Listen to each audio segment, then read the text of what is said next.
Okay, well, we will go ahead and get started, and is very typical of these workshops. We have people kind of dribbling in for the first 15 minutes. So depending upon how large we get, we'll try to introduce some of the other folks that are coming in. But what this is a conversational hour and a half with our dear buddy, Joanna Curry Sartori, who was a former student of mine at Central Connecticut State University, who has gone on to do just incredible things. So, and let me also introduce Wayne Fuqua, who is our treasurer. You want to raise your hand, Wade? Okay. Mike Rankin, who is our treasurer, our TIN treasurer. And Eileen Klima from California, who is our representative, our advocacy representative for AAMFT. And then Erin should be here in just a minute too, so we will introduce her as well. So we have Diane King and Alyssa so far. And you want to say a quick hi, Diane? Say where you're from. Hello, I'm Dr. Diane Kingshaw. I'm from Maryland. I'm a marriage and family therapist that works at a special education school as the clinical director. Wonderful. Great. Okay, Elise. Hi, I'm Elise Overcash. I live in Washington State, and I have my LMFTA, haven't started working yet, but hoping to do play therapy in schools. In schools, wonderful. Wonderful. Okay, good. Okay, well, let's go ahead and get started, and then people will just come as they come. And the format is that Joanna and I will have a conversation about the wonderful work that she's doing in schools, for schools. And then we'll leave about a half an hour at the end to be able to open it up to questions. And if you'd like, there is a chat button. For those, I'm sure most folks are familiar with that now. If you have a question you want to type in, we can certainly address that when it comes time to do it. Okay? Okay. Well, again, Joanna, welcome. Thank you. And you have come an incredibly long way in the last several years with internal family systems work as well as work in schools. So we're hoping to really have a good conversation about that today. Let's also, you want to tell them about how we know each other in what capacities? Sure, yeah. So I was realizing as I was preparing, I was like, where did it start? When did I first, I mean, you're kind of legendary in the field. And I kept thinking, oh, I have to get a class with Dr. Landi. I have to have time to meet with her and to learn from her. Just my gratitude and appreciation for your incredible enthusiasm and dedication to well-being in schools. And I think I felt like I was a kindred spirit of yours before we even met. Mm-hmm. And I know that when I was pursuing the school-based tract at CCSU, I had the great opportunity to study with you there, thank goodness. Mm-hmm. And we also had the opportunity to be colleagues when I was a professor in the program. Yes. So we got to dance in many different roles and share ideas and our enthusiasm. And then I received this great invitation. So thank you for having me here. Oh, it's wonderful to have you, really, really. And you have been involved with education in many capacities. Tell us a little about what triggered your interest in, first of all, MFTs in schools, as well as IFS. Wow.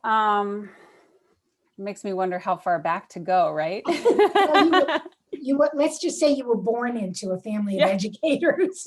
Yeah, my passion, I mean, you asked me this question and I find myself back in elementary school.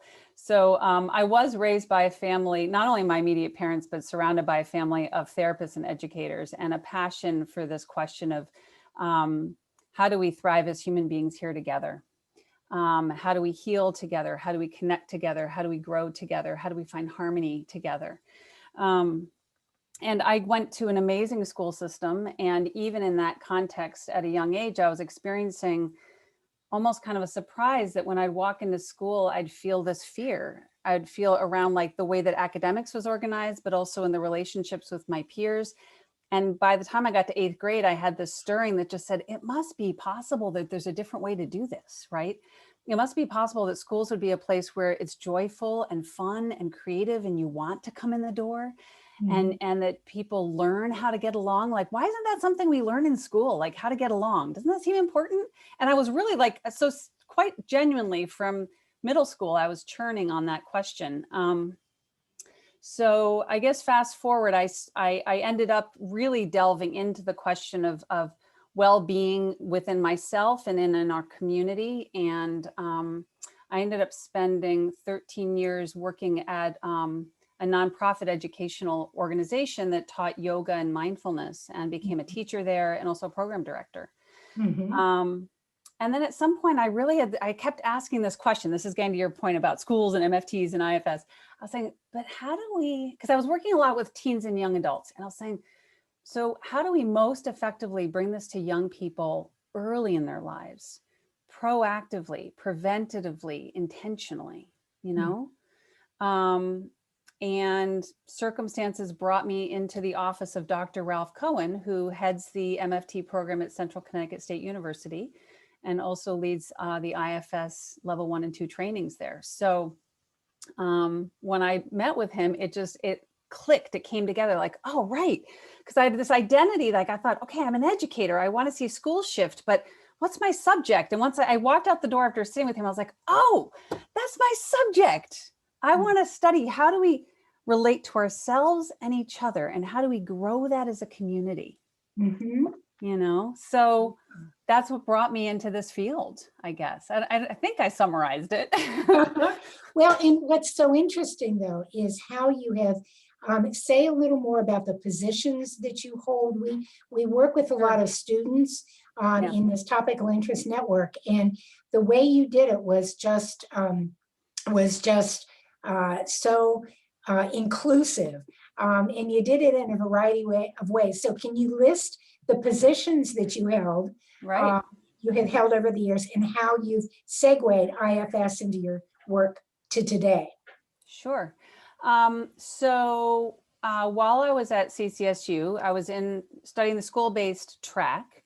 So I had and thank goodness there was already people paving the path in front of me, right? So I had the opportunity to do my practicum year at Naylor CCSU Leadership Academy. So I was in a school working with teachers. And in that capacity, though, I started looking around, and with some of my MFT colleagues, we were looking not just at what was happening with the students and their families, but we were looking at what's the dynamics, what's the health and well-being of the teachers, and how are the principals doing, and what's the relationship between the principals and the teachers? And we started saying, so if the school is our client, what are the constraints and what are the needs? So that was my practicum. And then for my internship, I was at the Bridge Family Center in West Hartford. So it's a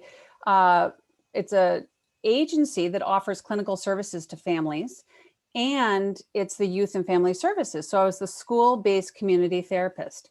So part of my time I was hands-on with the families in the clinic, and half my time, I can't even tell you how many hours I spent tootling around the town. We had 11 schools and I was in and out of all of them. But again, not just offering individual counseling and not just calling the families. I was walking in and out of the social worker's office and the counselors, and then I would meet the principal in the hallway. So I'm thinking systemically, and I'm thinking, what's the experience of the student in the context of the school? And then in that context, people were saying, hey, Joanna, you know, these kids are just so stressed out. It's getting worse and worse. They're 0 to 100. They're depressed. They're anxious. How can you help us? And I had this, you know, in my hip pocket. I had 15 years in mindfulness and yoga. And I'm like, I can't just pretend that's something separate. That's a part of who I am when I'm showing up here. And I'm comfortable leading groups. So I said, okay, I did some PTO meetings. I did some staff meetings. There was interest in mindfulness.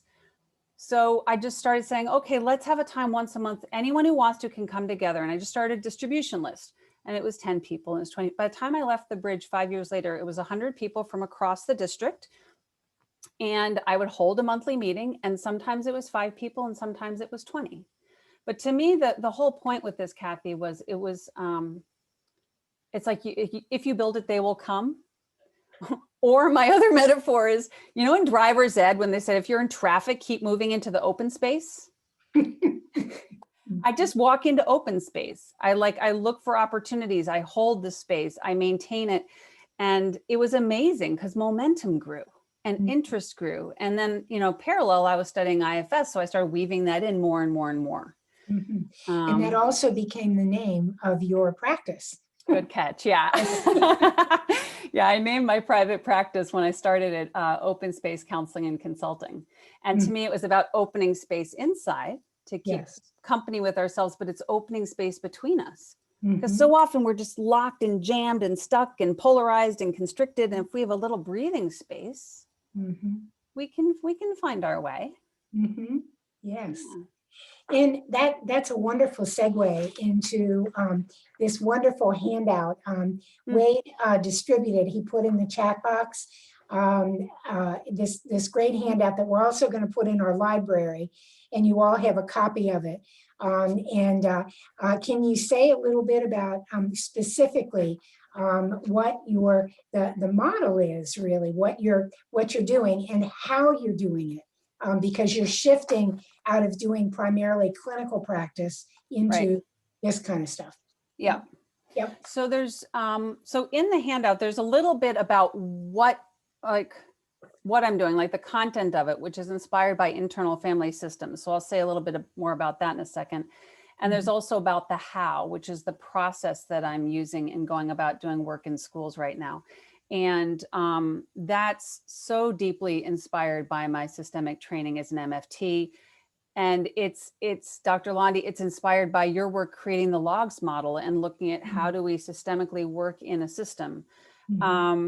So what I'm doing right now, maybe I'll fill in the gaps a little from when I left with the Bridge Family Centers. So, when I was at the Bridge and I was working in the schools and I was bringing in mindfulness, I was just attuning to certain places I was experiencing a gap, right? So what I saw with mindfulness in many of the SEL curriculums was that they offer amazing skills and knowledge. It really depends on how it's implemented. It depends especially on how the adults have imbibed and practiced it and walk the talk. But that's not generally, more and more I hear talk about that, but very often that understanding that we have as systemic thinkers is kind of missed. So what I was watching happening with mindfulness is they would say, to little Tommy, who is angry, go sit in the calm corner and do your breathing exercises and squish the squishy ball. And when you're calm and ready, you can come back to circle. So Tommy would learn to do that. But Tommy still had an unmet needs. Tommy still had his upset and his anger, and he'd gone there and come back. And who had helped him process what was happening inside of him, and who had helped him figure out how to express it and communicate it and be in relationship to address the situation, right? So I just sort of felt like, and I was seeing that, and then so there was like mindfulness, and then there was SEL, and then teacher and adult well-being was often kind of like, it was, and it's happening, I'm hearing a lot of it now, like people are telling teachers, do self-care. Right. But how do you do that? And how do you build that in? And how do you make that, how do you look systemically at the well-being of a school, So I was taking all of this in, and meanwhile, I was studying internal family systems, and my experience with that model is that it's like a perfect platform to offer that holistic umbrella, because IFS really gives us a simple, tangible, powerful way to have a deep relationship and understanding of ourselves and each other. It's inter and intrapersonal, right? So when Dr. Ralph Cohen from CCSU said he was going to take a sabbatical to work on this approach, I jumped ship. I'm like, I'm in. So I started my private practice so that I'd have the flexibility to also be working with him and the flexibility to follow the leads and relationships I had in schools to evolve and develop this model. So let me just, before I go further, let me just see, do you have questions coming up, Kathy, about that piece, or should I just keep rolling, or? I'd say keep rolling. Keep rolling. Okay. Yeah, keep rolling. So as far as then what's in your handout, the first thing I think I'll just speak to is just, and I think it's page 3. This one starts like with principles. I just want to continue to acknowledge the importance and the impact of what it meant to be able to go about this with a systemic mindset, because I know that's what all of us here share, is that training and outlook. And what I realized was happening intuitively, and I'm more and more being able to recognize it explicitly, is that when I approach a school, rather than coming in with a pre-packaged box that says, here's your tools, here's the PD, you know, I go in and I join the system and I meet the system, and I'm looking and I'm saying, where is this system flourishing and thriving and connected? Where is their innate capacity manifesting? Mhm. And then where are the constraints? So we have a constraint removal approach, right? Where is it blocked? Where is it not flowing? Where are there different parts of the school family that the folks who are like, oh, this well-being stuff is so stupid, it'll never work. I'm the expert, I've been here for 20 years. How would they know anything more than me? Oh, I love learning new stuff. What do you have for me? Oh, yes, I do mindfulness at home. I can't wait. Thank God we're, you know, and I'd walk in, I could almost like feel the parts of the family in the room. And I could walk in, and what was so beautiful with having this training is I didn't get annoyed with the person who's sitting there like this, right? I didn't fight against them. It's like I could welcome all these aspects of the family and be Mhm. curious about their role and their function, and also appreciate that for any model to thrive and succeed, I had to join and be connected and welcome and appreciate who they were and meet their pain points, and then help them customize and identify, how's this going to be relevant to you? What do Mhm. you want to create here? So that we Mhm. can make a plan. Like I can bring in the toolbox, but we've got to look at an approach here that's, you're going to be creating what you want for your unique manifestation. It's like, you Mhm. can't say, when we think about families, we can have markers for a healthy family, but not every family is going to want to manifest that the same way. Right. And it's the Right. same for a school. So no wonder there's initiative fatigue, because people come in as consultants and say, here, look like this, here, do this. And Mhm. we know it doesn't work in a family. Why would we think that a school would want to comply and all look the same? You know what I Mm. mean? Yep. One of the things that has consistently been talked about in every workshop we've done is the family therapy emphasis on relationship, relationship, relationship. And we say time and time again that MFTs are more fun at parties because we aren't looking at the internal psyche or one or another part or one or another model as much as it is the relationship. And that's really what these workshops are about, to be able to look at the growing array of ways that we can build this kind of relationship with people. And yeah, good. You started. You were talking about the ways of joining. One of the interesting questions that comes up each time we do this is what are the constraints? What have you run into about that has made it hard to develop a relationship, or that has made it? You mentioned fatigue before, initiative fatigue, I guess. Can you say a little about the constraints that you have found? Yeah. I think maybe the main constraint is that there's, you know, schools are these mammoth organizations, and they're so multi-layered. And so there's a lot of management systems for assessment and compliance and all of that. Mhm. And for understandable reason, I mean, they have to manage and shepherd large numbers of people. And so to uniquely customize it to each person is challenging, and so forth. Mhm. But in that, there's many aspects to this. The first thing is that as far as approach, like the paradigm is that someone such as myself would come in and offer PD for X number of hours, X times a year. And then that they should be able to do program evaluation in June, and it'll show X, Y, and Z results. Mhm. Right. So it's kind of, it is, they have they operate in a paradigm of PDs, curriculums, and PDs, curriculums, initiatives, and program evaluation and assessment. Mhm. And if we're true to this organic process, it's hard to comply with that kind of model.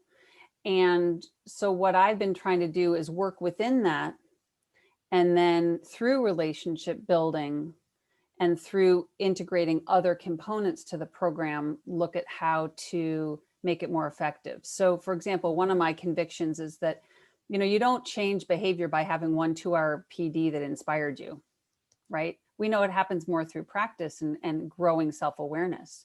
So a lot of my experiment right now is how I maintain connection, even if it's with a smaller cohort, where we have ongoing practice, where I send out little nuggets, little inspirations, little try this. Also sending in updates to the system so that they can check their narrative. Like, oh, interesting, it's working down the hall for Amy. So I'll have Amy tell her story at the staff meeting. And then people go, oh, because then we check our identity and we check, oh, are we the kind of school where nothing ever works and the kids are always difficult and we're a hopeless case? Or are we the kind of school where, oh, this teacher is able to connect, this teacher's had a breakthrough? So point being that one of the things that I'm finding really important is to work within the system and the structures about how they think SEL happens, and to honor my training and expertise to know that ongoing simple practice, ongoing connection and relationship, ongoing updates to our system and narrative about ourselves, all of that is really critical too. So that's one piece. I'd say, it further develops from there, which is that when we're talking about, you walk into a system and you see all the family members, I walk in and I kind of want to make friends with the different family members. And sometimes there's family members that are going like this with each other, right? So there's the ones that say, I'm all in, I'm so excited. And there's the ones that say, this will never work. And there's the ones that say, I wish we had an expert who could give us language and program. And there's others that say, I am the expert. Who do you think you are? And so I have to be very careful not to just end up in the middle of the darn thing, right? So I think the challenges I see really are kind of what we assess as family therapists, but just keep remembering that the school is the family that we're working with. Well So, said. Okay. yeah.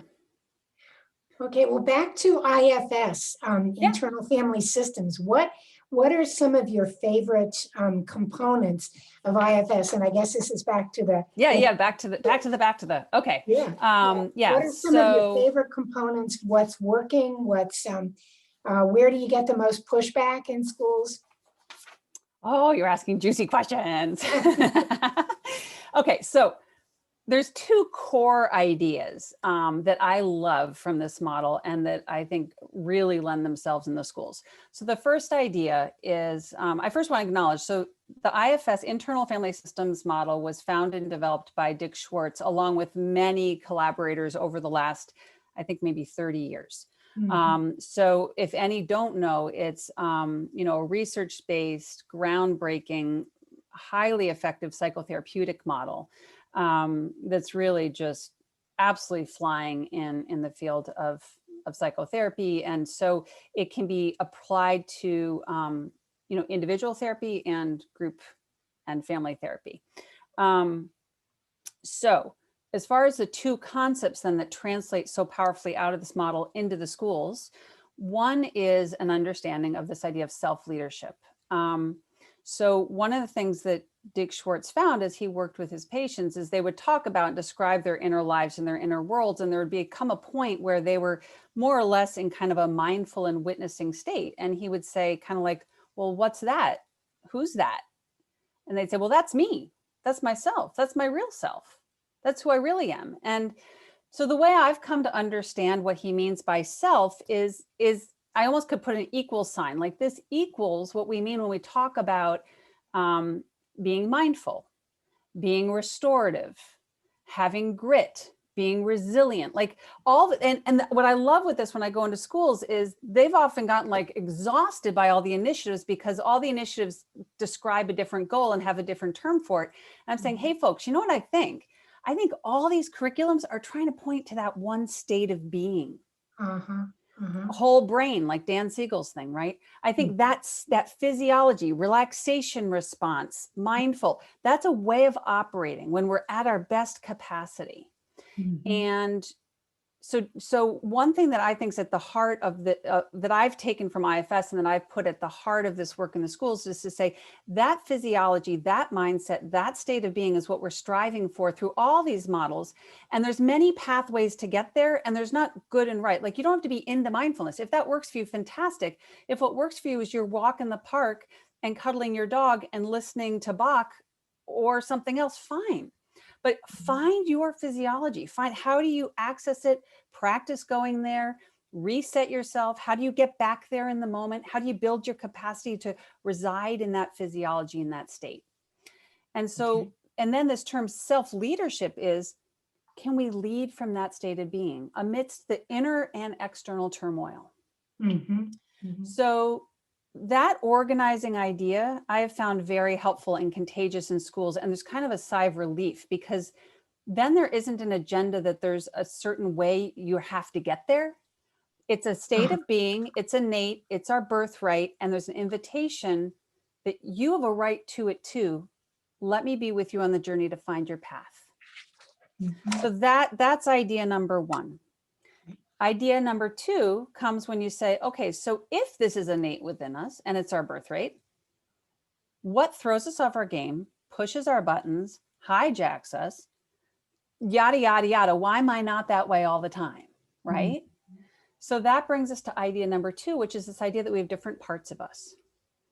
So the way that I've come to understand this, first of all, just to normalize, and I think we see this through so many of our different models, but that we have natural multiplicity. Like right now, if you check inside yourself as you're listening to me, I bet you have an inner conversation going, right? And maybe a part of you is going, oh, this is pretty interesting. I kind of resonate with that. I'm like, well, I don't know if that matches up with what I know about narrative therapy. Like, we've got these different sides of us, parts of us, aspects, modes, facets. We have lots of language. On the one hand, on the other hand, the devil, the angel, we have lots of ways to talk about that natural multiplicity. So it's normal, it's fine, it's there. Where we kind of get hung up with it is when we have parts of us that are acting more extreme, reactive, protective, disproportional, kind of from another time and place, right? So what I find is helpful when I'm in the schools is to just help people become aware of this, start to tune in and notice the different sides of themselves. So it's not that we've got a kid who's the angry kid and a kid who's the depressed kid. You take those two kids and you plop them into a different classroom, you're going to see different sides of them, aren't you? And does it help that kid to be the angry kid and the depressed kid or the anxious kid or the ADHD kid? No. Those are sides of them. And the minute you use what we call parts language, you give so much perspective and freedom to the person who has the parts that we're talking about and to everybody else in the room. So if we remember that we all have these parts and then our core nature is that self and potential, it's a game changer. It's a game changer. So yeah, Kathy. Well, I think one of the major beauties of this, and you know, I drank the Kool-Aid at Central too. It's been just really a very active IFS graduate school for a long, long time because of Ralph Cohen, and who we had as our speaker a year ago, January. So it really is very much a part of what we're doing. But I think the idea of having multiple solutions and the idea of linking that to systemic change over time is just so applicable in so many ways that I think is just it really offers just such a different perspective than our traditional Eurocentric way of working, which is pathology based in healthcare as well as education. And it really can lock people into boxes so that whether it's kids, whether it's teachers, whether it's whole family systems, and whole school systems, you know, it really can get caught. So this offers some options, yes. And Joanna, one of the things that has really impressed me about your work is that as we talked about the logs model about working with individual systems versus family systems versus school systems versus cultural systems, these different, you have been, I think you've really offered some, I think, significant expertise looking at whole system culture change in schools. Can you speak to that a little bit?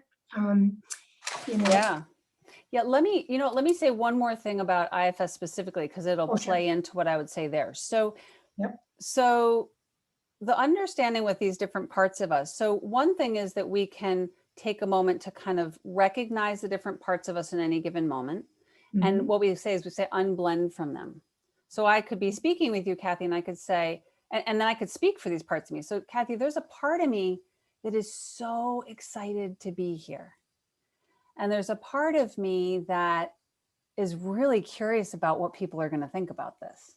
And there's a part of me that, so that's number one. So if you imagine that I was having some intense emotions, and if I could get breathing space to separate a little bit and unblend it, and I could speak for that part, that in itself is a powerful, powerful tool.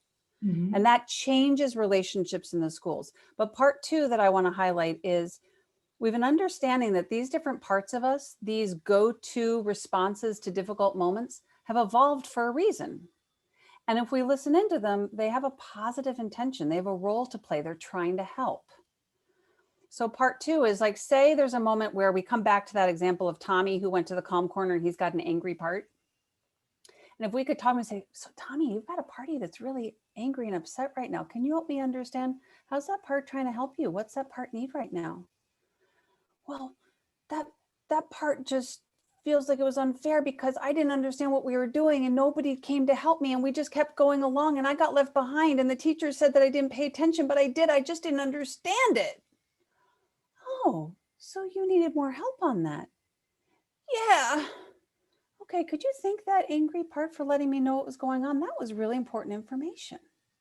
So point is, all these parts have a positive intent. All these parts are welcome, all these parts. And it's not that we're going to give them all free license to run the show. The point is to bring them in and listen. So now back to your question about systems, whole school, right?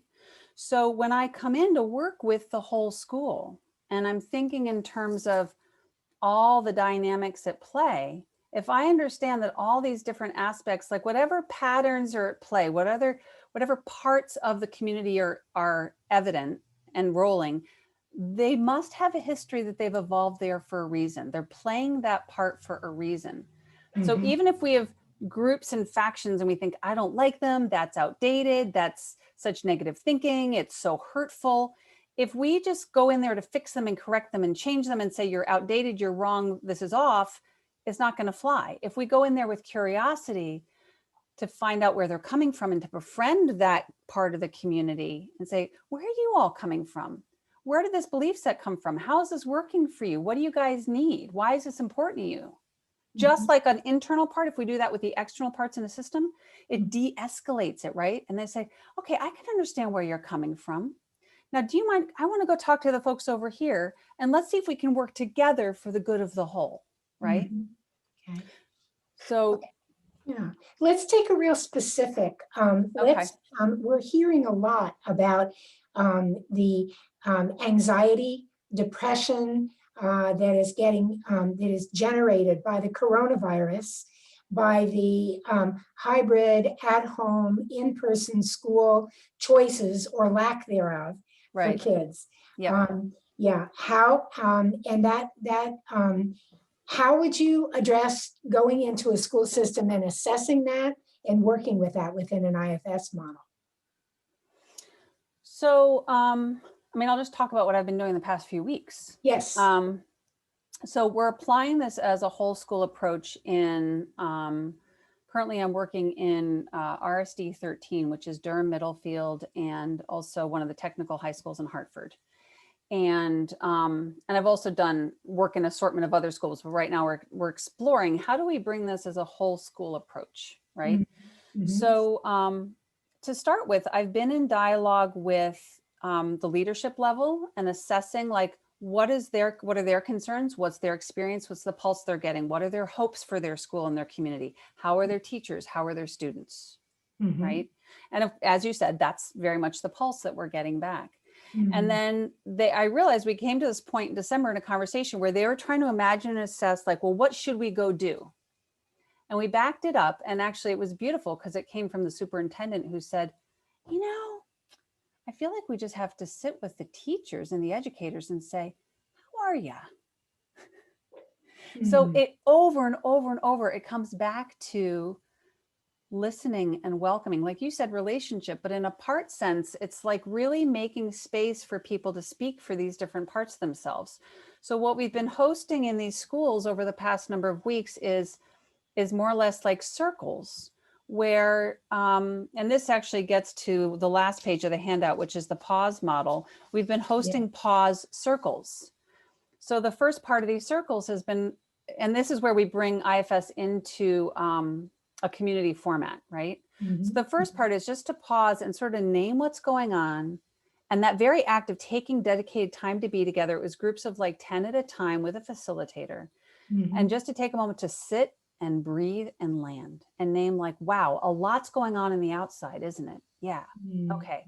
That's P. A, awareness. Okay, let me scan what's going on inside me. And I gave them a simple tool and exercise just to assess, what are all the different parts of me that have been coming up during this time? What's my Mhm. experience as an educator? So if it was what we would, DSM call anxiety or depression, fine. But I gave them a word bank of parts, and I gave them a mind map tool so they could name it in their unique way. I think one of the tricks with words like depression, anxiety, it can help us to label, but it can limit, because our experience of that and is so customized and unique to our life, right? So I gave them the space to just aware self. Where am I coming from? How am I doing? And then they went around the circle. We set up safe restorative practices type parameters, and each person had a turn to speak for their parts. And they Mhm. could name, and what was amazing too, is they could say, there's a part of me that's overwhelmed and just feels like I can never do enough. There's a part of me that's so frustrated because no matter how hard I try, we can't fix this. And I never can feel like, say, administration is going to get me. On the other hand, I love being with my students right now, and I feel like I'm really making a difference. And there's another part of me that actually has hope that maybe some positive change is going to come out of this. So it was, rather than just focusing on anxiety or just focusing on depression, it was in their own language and they're speaking for the complexity. But you could feel this coming together, and the temperature in the room just went, and they Mhm. all said they were so relieved. And they thanked me for the pause model, because what they said is, we know relationships important, but we need tools in how to do that. And to show up effectively in relationship, there was two things that the pause model offered them. One was, the pause model gave them a way to know how to check in with themselves and a way to represent it to each other, that they could feel heard by each other. Because if they were at the water cooler going, oh my God, I'm just so stressed, overwhelmed, but then I'm so frustrated. And if you just like let the parts grab the mic and they just hose you down, we Mhm. don't hear each other as well. So that's the power of unblending and speaking for parts. We could like get each other. Mhm. The other thing though, is I asked them to listen from self, which means when you're in the role of listening, take that moment to notice what you stuff crowding your front door saying, I want to talk, I want to talk, I want to answer, I want to fix, I want to help, I want to advise. Ask all your parts to step back, just breathe into your heart and just listen from self.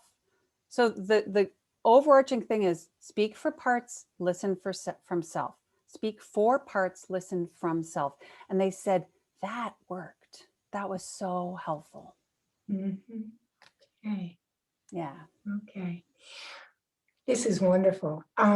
Tell me what other things about the IFS model in schools that you would like this group to know. Some of us are fairly familiar with IFS. Some of us are very new to it. Yeah. What other parts might we have left out? Yeah. Well, one of the things that I realize, people, when they hear IFS in schools, they think, oh, so that means that like the school counselors and social workers and MFTs and maybe the principal are using it when there's like that really difficult kid or bad behavior or crisis, like an intervention model. Yes. And absolutely, it is super powerful to help in those moments.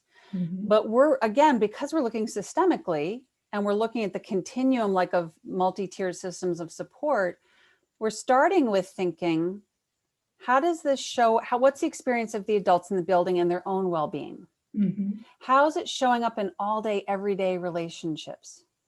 How is it integrated proactively in the classroom? So we're still like, we're hanging out in tier 1, right?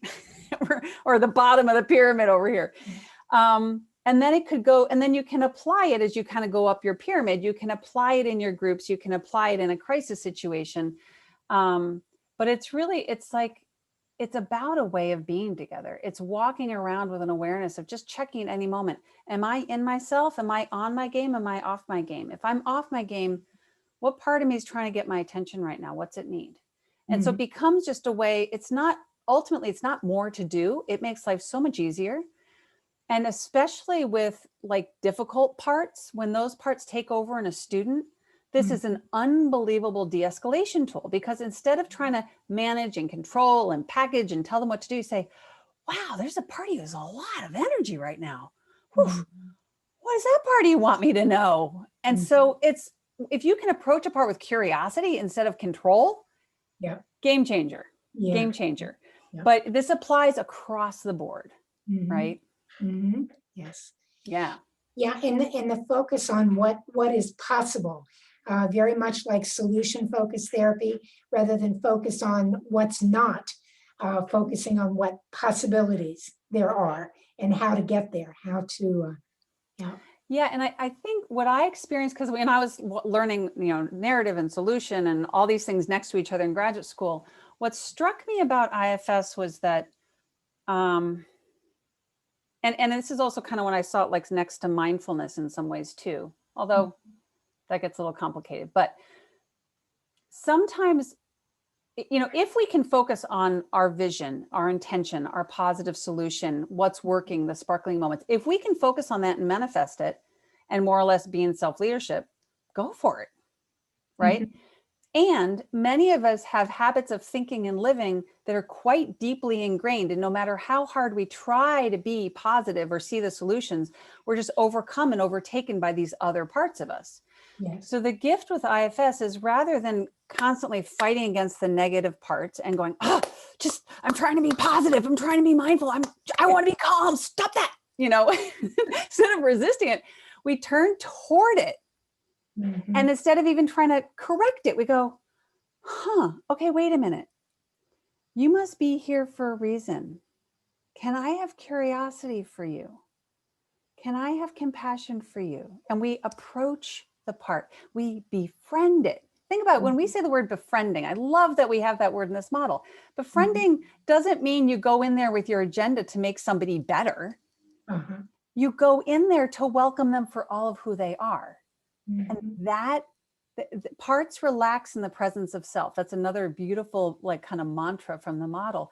When we approach a part in ourselves or somebody else with that compassion, it kind of settles. And then what we find out is, instead of it being a bad part we're trying to overcome in order to be positive, we find out it had a positive intent and it'll work with us. So that ability to work with the difficult, the bad, the negative, and I'm putting it all in quotes, once we go in there to befriend it, we find it wasn't bad in the first place at all. So that's a real gift of this model, giving us that toolkit.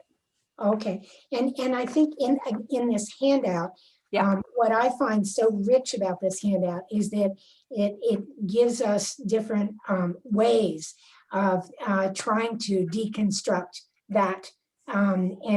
So are there any other parts, if you will, of this handout that you'd like our audience to know about? Yeah, a couple things. One is, I just want to bring your attention to this beautiful image of self. And because I don't think I quite highlighted that, what Dick Schwartz found when he was following a journey with his clients, and that's, he had tried to implement family therapy techniques. I think it was a research project he was on, and the traditional reorganizing the family actually didn't work for clients with eating disorders that he was working with. And he just said, tell me what's going on inside. And that's where they'd start to name, like, there's a part of me that says I'm too fat and I've got to stop eating. And I'll go with that for a while. But then this other part of me says, I can't stand this anymore. I'm opening the fridge and I'm eating a whole gallon of ice cream. And then another part would come and say, oh, I'm worthless, I'm terrible, I'm bad. And then the other part would come in right at the beginning again and say, okay, that's it. We're not eating again, right? So he would help them name all these parts. And then at some point, once they'd kind of named them all, he'd say, so what part is that? And they'd say, that's myself. And what he'd notice is part of how he could tell when they were in themselves is they consistently used what he came to call the 8 C's. So these words, compassion, curiosity, courage, they're not to limit. Those aren't the only words ever for describing if we're in self. But what's so cool is they're like these markers and trailheads. And I find that in a challenging moment, sometimes I'll just glance at this picture and just say, what of the 8 C's can I access right now? What's one of them that I can feel even a teeny spark inside and breathe into it? Yeah. Again, with the conviction that this is innate inside of me. Mhm. So I love to almost contemplate and meditate on and recognize the 8 C's. And it also helps me when I'm with a client. And if they say, you know, I'm kind of curious why I do that. I'm like, oh, self. Or they're like, Joanna, I just feel calm now. It's okay. I'm like, self. So it helps me notice when the shift happens with somebody else too. Mhm. Okay. So I just So wanted to highlight that. Yeah. So the 8 C's are the parts of the self that really empower people to be who they really are. Yeah. Is that? Yeah. Well, it's neat you use the word part because, you know, often when we talk about parts, we talk about the parts that hijack and take over and they're extra protective because we all have some more extreme parts when we have a reaction. Mhm. But to operate and show up, we every day manifest different parts of ourselves. So we can have what we call more self-led parts. So if we have parts that are acting, they're like the self is flowing through them. Think of a sun, right? If the sun can shine through that cloud pretty easily, or maybe there aren't a lot of clouds, Mhm. then those might be the more self-led parts. And then if you have parts where it's like, they're just like way out far from the sun and they're extreme and they're dark, we want to try and draw them in, right? Yeah, But yeah. self is just that quality of being that's always there at the center. Yeah. For our people that are on this Zoom call who are not familiar with IFS, can you again list the 8 C's? I mean, Sure. I must say that it also has helped at Central with our students because it's a system-wide way of working and to help our students get through a lot of the difficult parts of their 3-year journey to become a master's level MFT. We use the 8 C's a whole lot. Can you just list them again? Sure. Yeah. If I hold this up, can you see it? Yeah. Mhm. Okay. So let's see if I remember them all. So there's compassion and curiosity, calm and courage, clarity, creativity, confidence, connectedness. Right. And part of what I like to emphasize with this is, you know, people often think like, well, this is a moment with this student where I have to be firm and clear. And this is not about being all compassionate and calm right now, Joanna. And I said, that's okay. Confidence, courage, clarity. So, but it's that you can be in a place of tremendous strength in your center, which is different than power over and controlling and right. So this quality of being in ourself is a very powerful innate state too. So I like to highlight those qualities along the way. Good, good. Yeah. As well as the pause model it's just such a wonderful way of proceeding.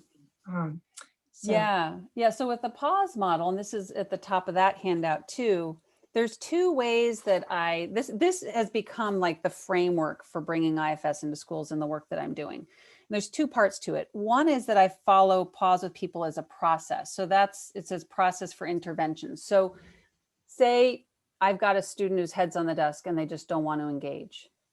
I can follow this process. So before I jump in there with my agenda to solve the situation and come up with solutions, just take a breath, pause, awareness. Where am I coming from? Am I in a centered place or am I, right? Do I understand what's going on for them? Why is their head on the desk? Hey, buddy, I notice your head's down on the desk. Can you help me understand what's going on? Right? So in a teeny moment, it helps all the way up to kind of the acute situation. So that's pause as a process. And each of the elements of pause is like you double click on it And that's a pillar of like the SEL learning and practice. So I've looked at how this lines up, CASEL, the Collaborative for Social Emotional Learning, and they've got the 5 elements of SEL. I've looked at how this lines up and supports or is consistent and complementary with that. So as we flesh out how to proactively develop this skill set for the educators and the students, just if you double click on the P of pause, all in there, all of a sudden you go into the world of mindfulness and how do you notice if you're on and off your game, and stress physiology and regulation tools, right? Awareness, what are all the ways to befriend your parts and know your parts and be self-aware, right? So it's both the process and it's the practice, the framework for practice. Okay, good. Yeah. Thank you. Good. Yeah. Joanna, what do you see as major challenges for systemic initiatives like IFS in schools? What do you see as some of the, for our folks who are just excited about this and wanting to go out, what do you see as the major challenges? So just excited about specifically the idea of IFS in schools, or just in general systemic work in schools? Yes, both. Okay. I mean, I think it kind of comes down to, that I think I was touching on it earlier, but just that there's such an intense structure in place already, as far as, this is how we operate. This is how we make change. We've got top-down hierarchy. We have these kind of results in production. This is how we handle behavior. It's like, there's so much that's systematized, and there's a rigidity to the system, right? Okay. And when we go in there and we're interacting with the uniqueness of each human being and the uniqueness of each school and customizing it, that's challenging. And so finding the way to be in the system, with the system, but not of the system, and still keep my mind fresh and keep bringing in a fresh approach and have the patience for that. And to not get discouraged, to not, like, because there's been times I've kind of gone into the, okay, fine, what they want. And I go through my open doors. So they invite me in for PD and I do the PD and they go rah, rah, rah. And then later they go, oh, it didn't work. I tried it, it didn't work. And I could get caught up in that story of, oh, what I didn't work. It's like, no, they've got a rigid system that they're all living in that actually isn't set up for success for SEL. Often, not always. So I think just being really aware that we're working in a model that doesn't always operate systemically, but the other side of that is because of our systemic training. I mean, I come back to the going through the open doors. So in some schools, I start out and I'm working at the leadership level with the principals, and in some I'm working with a handful of teachers, and sometimes it's been through the PTO door, and sometimes I'm running groups for kids, and trusting that if you make a shift in one part of the system, there's the seeking of homeostasis, but there's the internal contagion. So yes. I just trust that anywhere I touch even one person, that too will touch and move out. And I've often been amazed at how 5 years later, somebody will be like, oh yeah, I was at that PTO presentation you made and it was so great. And it made a change in this, and this way.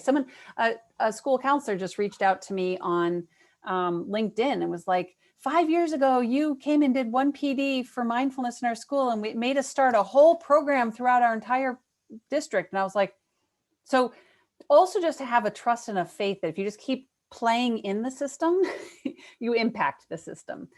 Yes, so trusting well what you said. know about systems, I think, is so important. Well said, as well as appreciating the serendipity. Joanna talked about our work at Naylor School many years ago.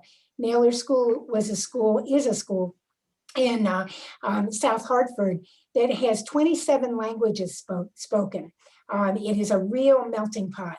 And the principal, who unfortunately we lost this year, was just very curious about what we could do. And so he worked with Ralph Cohen to begin to place students there. And we were there for 4 or 5 years. And it really was just a very growing thing. And what Joanna's talking about, the different interns, the MFT interns that came, would start different programs for teachers, for parents, for kids, and it really was a very generative thing and very well accepted. So well accepted that we developed a family therapy department in the school, had our own office with our name on the door. And then what happened was that the principal took a position elsewhere, and they brought in from Washington, D.C., a new principal who had no use for collaborative, messy, systemic work in schools. He was much more old school, much more rigid. And it took us a couple of years to really recover from that loss. And it was those sorts of serendipitous things really do happen. But to be able to look at different levels of system, to be able to keep trying, I think that's one of the things we've been hearing a lot in our workshops with MFTs over the last couple of years in this series, that there's always something else. There's always another opportunity. There's always another level that is really the value of systems thinking. I'm realizing I didn't mention about meta frameworks and how that plays into this too. So Dick Schwartz, who the founder for IFS, also was one of the authors of the meta frameworks, which is it's really the framework, that's the structure of the CCSU MFT program. Yes, and what's so gorgeous, I find, for the meta frameworks book, as far as a therapist, is it felt like I'd studied all these different models and it just pulled together and distilled the essential 6 lenses that whenever a situation, a family, an individual presents, it's like to look through what's going on developmentally, what's going on sequentially, what's going on internally. That was the IFS piece. That was one of the 6. What's going on for gender and culture. And so anyhow, so those lenses I found, again, when I'm working with the school as the family, I'm adapting and playing with them. And I'm also playing with your logs model, but just sort of looking at what are the essential lenses that help us continually wear our system's glasses inside the system, and to keep checking, like, for example, they just got a new principal. They just lost their superintendent. If we're looking at hierarchy and we're looking at roles and we're looking at sequences, that's important information. You can't just pop in and do your same old if they've just gotten, just lost their principal, or if their school just closed and they just got moved over to a different grade level. So it really helps to meet people where they're at. And it really helps it's the framework for systemic thinking. Okay, one last question, and then we'll entertain questions from the group. How do you envision the future of your work in schools and of IFS in general in schools? Well, I'm just realizing, I'm glad you asked that, because there's a whole circle of people I want to acknowledge and credit. So currently I'm piloting and leading this effort in the Connecticut area. I have a grant from the Foundation for Self-Leadership supporting me to be piloting it. And I'm authoring a framework to kind of put an initial stake in the ground to say, here are best practices for bringing IFS in schools. And I'm not doing it alone. I've mentioned Ralph Cohen, but there's so many people who've been dedicated to this initiative for many, many years, who were working on it before I even came to graduate school. More names than I can begin to mention, but currently what I'm doing is meeting once a month for 2 hours on Fridays with collaborators from around the world to share best practices. And that obviously connects in with my vision. I mean, I've got colleagues in England, Lebanon, Jordan, California, Florida, Philadelphia, Michigan, and more, who are coming once a month together to share how we're experimenting with the best ways to translate IFS from a therapeutic model to a whole school systemic culture shift model. So my vision is both that it's relevant and applicable as a whole school approach. That's one aspect. There's the aspect that it can come in and just with its overarching understanding of self-leadership and tools, it can complement and work with any existing models. So many of the schools I'm in right now, for example, also do restorative practices. And some of the jazziest moments is when we go, oh my God. So if you're aware of your parts and you can speak for your parts, then when you go to have a restorative relationship, it's right there. And I've watched these teachers like light up when they realize how it all fits together, you know? So there could be schools that want to go whole school self-leadership. There's the complement between models.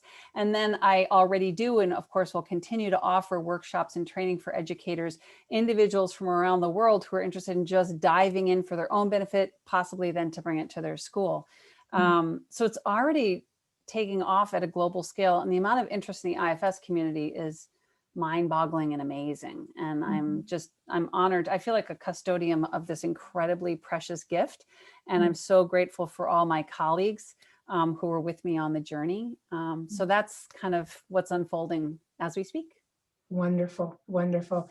Yeah. And what Joanna is also talking about for our leadership team of our Family Therapy in Schools TIN, she's also talking about members of the Oxford Symposium in School-Based Family Counseling. Yeah, Neil and Jane Hawks. That's right. Yeah, Yep. that some of the international members of this group are very close to Joanna, and it's yeah. We're sending stuff back and forth all the time. Right.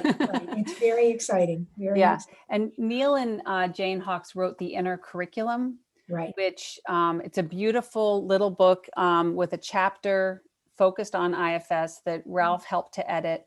Yes. And it has other really wonderful components. So I recommend that. And hopefully we may have that in the library. I'm not sure, but definitely recommend it. I'll write Neil and ask if it's okay with him if we don't. So he'd love that. Thank you so much, Joanna. This is just wonderful. Absolutely. Let's turn it over to people in the group and entertain what questions you might have. I don't see any questions in the chat, but what would people like to say? As people think about their questions, I'm curious if Jamie is available because I want to acknowledge her in her role with much of this work.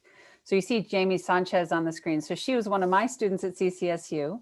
I ran a summer institute for principals and teachers, and she joined in, and she's currently getting her PhD as an MFT, and she wants her focus in her dissertation to be on IFS in schools. And I didn't realize she was going to join today, but I see her name. So I hope she's out there listening, and I applaud, and I'm incredibly grateful for her effort and support. Jamie, where are you getting your doctorate? At Antioch? No, North Central University online. Oh, okay. Okay, good. Yep. Thank you, Joanna, for that. Not necessary, but thank you. I did just want to join and hear everything that you had to say about it because I do love everything IFS and everything about it in school. So I just wanted to be a part of, listening to what else you had to say about it. Was there anything that I missed that you want to add? I mean, so much. I mean, we only have so much time. But off the top of my head, no, nothing specifically. Okay. Joanna, I had a question. I work in California, and you mentioned that you were working with some people in California on IFS. Is it possible to get their contact information? Absolutely. So let me just say this. So on the packet that you guys have, my email's on the front there. So I can, if you email me, I'll introduce you to folks. Tim Amaral is in Pasadena, and he's in adult education. He's a teacher who's been teaching adult ed for 25 years and has woven in IFS probably over the last 10 years. And he has such phenomenal, because he does a high school equivalency program, which, many people just drop out. And he has like 10 times the success rate. So people are like, what are you doing? So he's now training his colleagues up and down the entire state. And my program evaluator, Janie Smith, is also based, I'm not sure of the exact town she's in, but she's somewhere just south of Silicon Valley, I think. Yeah. Yeah. The state is 1,000 miles long. So I know. It's not like, I'll just hop on over. Where are you located, Eileen? I'm 100 miles south of the Oregon border on the coast. very rural. Okay. But I wanted to let you know that your presentation was great. It was wonderful. Thank you for so much information. Oh, you're welcome. You're welcome. Yeah. Joanna's one of our stars.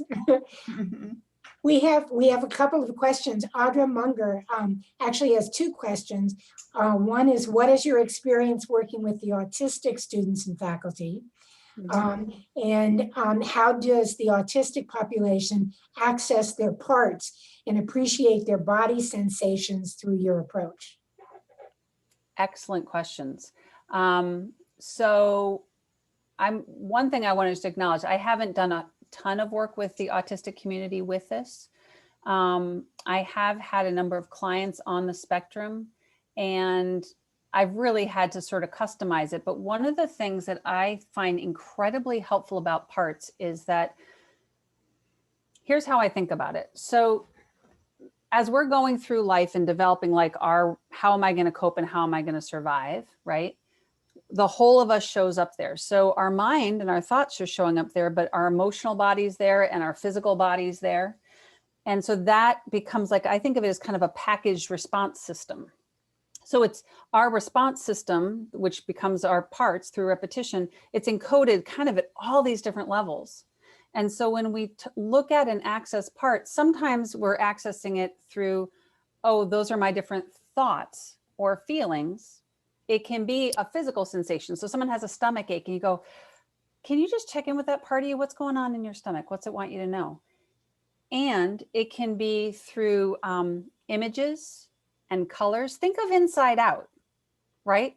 That was parts.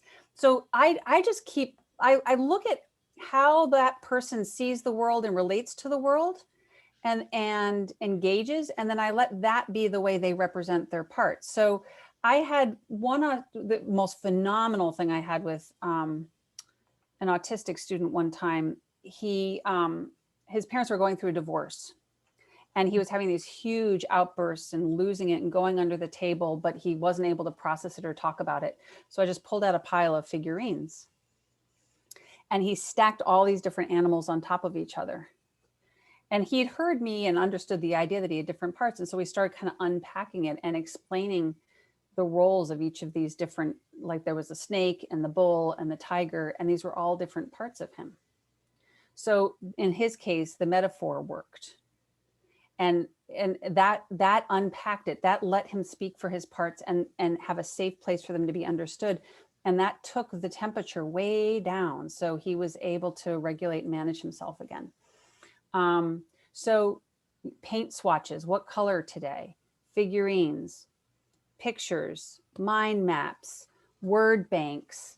You can use the posters with all the little feeling charts, but I think we have to be careful that parts express and experience feelings, but they're not just feelings. It's not that you have an angry part, you have a part that's experiencing anger, because once you go find out why it's angry, that part will be calm again.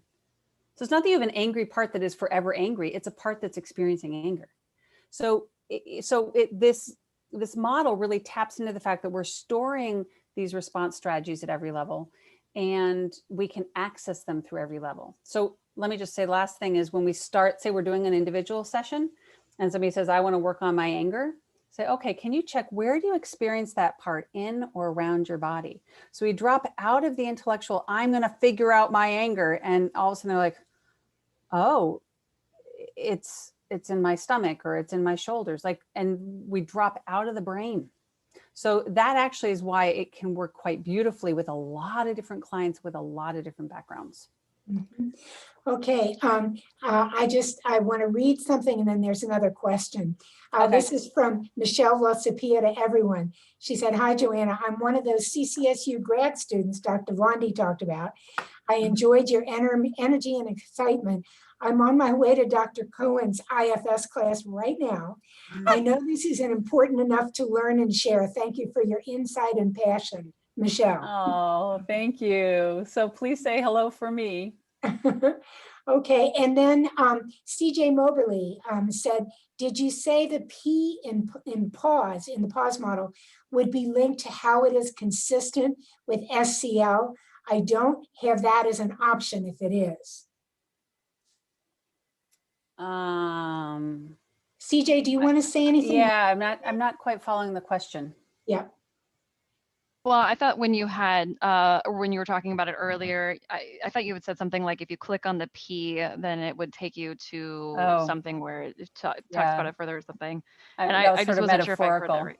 Yeah, it was more. Okay. It was more like I've got volumes on my floor even right now, kind of the curriculum. But so metaphorically, if you were to double click, I'm not at the point where Got I it. have it actually hyperlinked for you. I'm so sorry. That would be No, really that's cool. okay.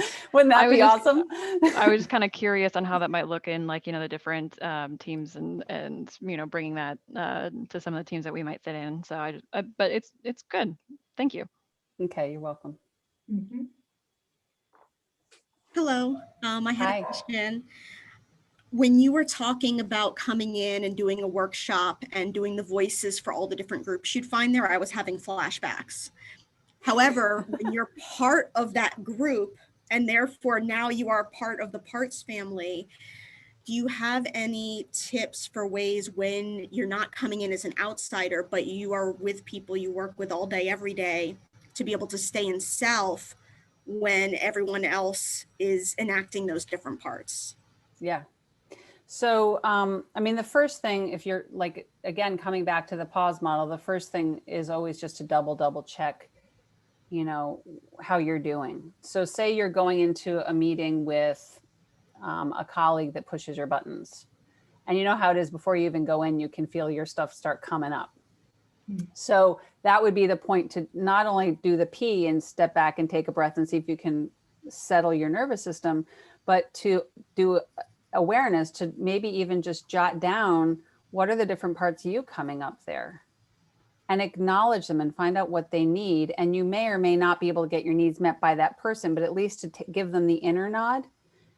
And then ask them, would you be willing to give me a little breathing space? Because I want to go show up as my best self with this person. So what happens is we've got an automatic inner conversation all the time. Now you can enter deliberately, and you enter into the chat as the leader in the system. You enter in as the parent in the family. You enter in as the teacher in the classroom inside yourself, right? So the first and hardest part is always to what we call unblend ourselves, to get a little bit of breathing space. So that being said, you go in and say this other person is in full regalia and full form and button pushing heaven and right. And they're in their parts and you're thinking, what am I going to do with this person? So that's where the question is, if you're in the system, can you ask your parts to step back enough to be curious about them? And they may or may not, like sometimes you can say, wow, it seems like a part of you is just like so upset about this whole thing. This is important. Like sometimes you can use what we call parts language. Sometimes you do what we call direct access, which means in your head, you're sitting there thinking, wow, am I talking to a part? Like that's not the side of this person I saw yesterday, but I am talking to a part. And just you knowing it's a part sometimes helps. Number two, if you're talking to a part, every part has a positive intent. So can you befriend that part? Can you pull on a little bit of curiosity to try and understand them? So, because you know how it is, if people feel relationship, connection, understanding, they de-escalate. Very often we're not successful in our relationships because everyone's coming in with agenda. Everyone's coming in with their parts. Everyone's coming to get their needs met. Everybody's hijacked and then nobody's effective. So our priority is connection, relationship, but that's where IFS is so helpful because it gives us a way to show up in those relationships. So often what people say is the quality they can access most readily in those situations is curiosity. So maybe that's a few tips that help. I appreciate it. You bet. Okay, well, we have time for one more question. Just to reiterate Wade's comment about entering your continuing education unit code, just to let people know that the session code is 99038. 99038. And what Wade just said is that we won't be able to enter the code until after 5 p.m. Eastern time. But follow the steps at certs.aamft.org. I have something to say, Kathy, may I? Sure, go for it. Joanna, my name is Mike Rankin. We met very early this afternoon, but Mhm. this was such a lively encounter with you, and it was a very powerful presentation. And I went to a AMFT conference one time, and somebody gave a presentation on IFS, and it was really kind of boring. But you Oh had dear. brought it to life, and I just want to thank you so much. And it's something that I haven't paid much attention to in my career, and now you've enticed me to want to learn more and more about it. So I Right. really thank you for that. And I'm just Mm. wondering, what's a good book? Do you write yourself? Do you write books? I'm working on it. I've got like 3 or 4 things in the works simultaneously.